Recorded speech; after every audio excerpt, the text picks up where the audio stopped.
नमस्कार। आप देख रहे हैं पब्लिक लाइव और हम आपके साथ हैं पवन कुमार। जैसे जैसे मौसम का पारा बढ़ रहा है, वैसे वैसे लोकसभा चुनाव का सरगर्मी भी बढ़ रहा है। इसी क्रम में हम बक्सर लोकसभा क्षेत्र के सभा क्षेत्र का मूड क्या है, क्योंकि ऐसा समीकरण देखा गया है कि हमेशा से बक्सर लोकसभा सीट पे बीजेपी का पलड़ा भारी रहा है।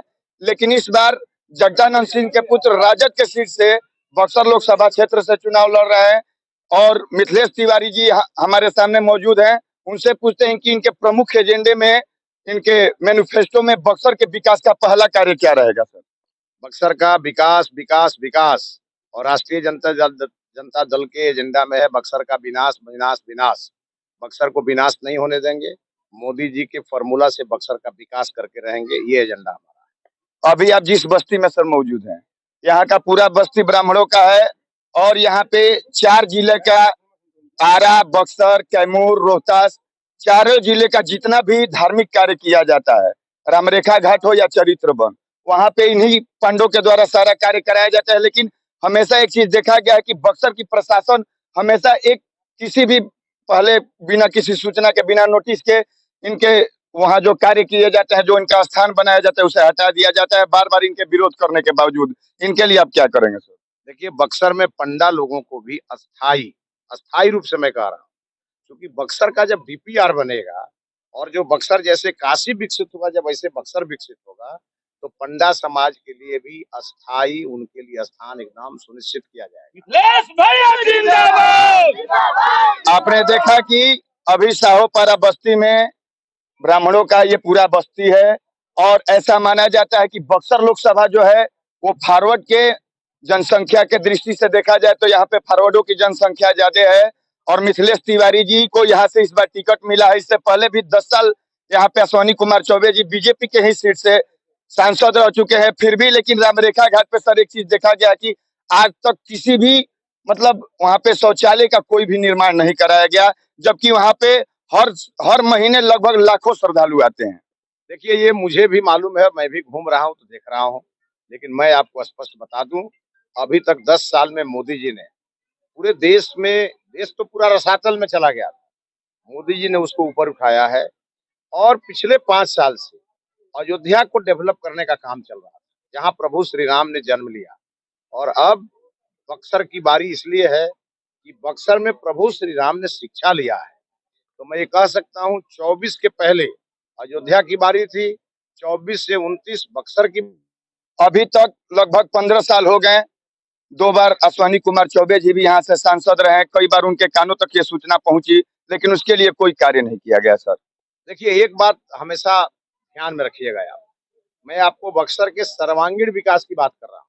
और सर्वांगीण विकास का मतलब है कि 50 साल बाद बक्सर की क्या क्या आवश्यकताएं होंगी, और उसको दिमाग में रख के जब इसका पूर्णतः डीपीआर बनेगा और ये कॉरिडोर बन करके, और उसके लिए भारत सरकार पैसे देगी और उस प्रकार से समेकित विकास होगा, उसमें सब चीज आ जाएगा। ताड़का का वध बक्सर में हुआ था, ये इतिहास में भी है, वेद पुराण में भी है, उसको कोई अतिक्रमित नहीं कर सकता है। और युग युगांतर तक लोगों को याद रहे कि भगवान राम ने ताड़का का यही वध किया था, तो वो दिखना भी चाहिए और उसकी स्मृतियां भी रहनी चाहिए, और वो रहेगा।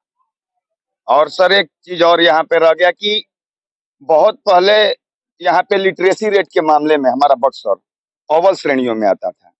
धीरे धीरे ये 15 साल में हम ये बक्सर का लिटरेसी रेट है वो धीरे धीरे घटता जा रहा है।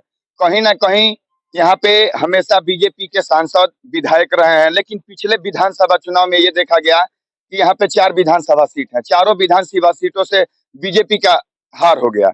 क्या आप इस बार देखते हैं कि ऐसा कुछ हो सकता है बक्सर में देखिए, लोकसभा चुनाव? देखिए, ये बक्सर के जो लोग हैं वो बहुत बुद्धिमान है, और मैं ये मानता हूँ कि जिस धरती पर प्रभु श्री राम ने शिक्षा लिया है, उस धरती के लोग कभी भी गलत निर्णय नहीं कर सकते। लेकिन अब मैं एक बात बताता हूँ, कभी कभी झांसे में भी आ जाते हैं। जब स्टेट का इलेक्शन आता है तो झांसे में आ जाते हैं, और इसी को लेकर के राज्य में जो सरकार में दबदबा होना चाहिए बक्सर का, वो नहीं हो पाता है।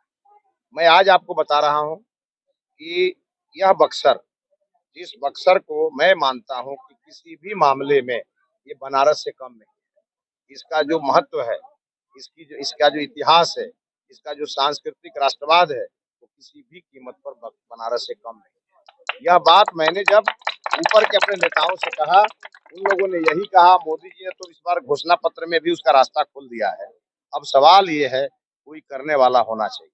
और मैं आज आपको विश्वास दिलाता हूँ, ये ऑन कैमरा में बोल रहा हूँ, चुनाव बीतते ही मैं कोई आराम करने वाला नहीं, मैं काम करने वाला आदमी। आप देखेंगे भारत सरकार के तमाम आला अधिकारी और राज्य सरकार के तमाम आला अधिकारी ये गंगा घाट पर घूमते नजर आएंगे और इसकी पूरी सूरत में बदल के दिखाऊंगा। आपने देखा कि खुद को मोदी जी का सिपाही बताने वाले इन्होंने कहा कि जैसे मोदी जी कभी आराम नहीं करते, कभी बैठते नहीं और हमेशा देश के विकास के बारे में सोचते हैं, वैसे ही मिथिलेश तिवारी ने कहा कि मैं हमेशा बक्सर के विकास के बारे में सोचूंगा और बक्सर का सर्वांगीण विकास के बारे में सोचूंगा और आने वाला अगला 50 साल सिर्फ बक्सर के विकास का होगा। धन्यवाद।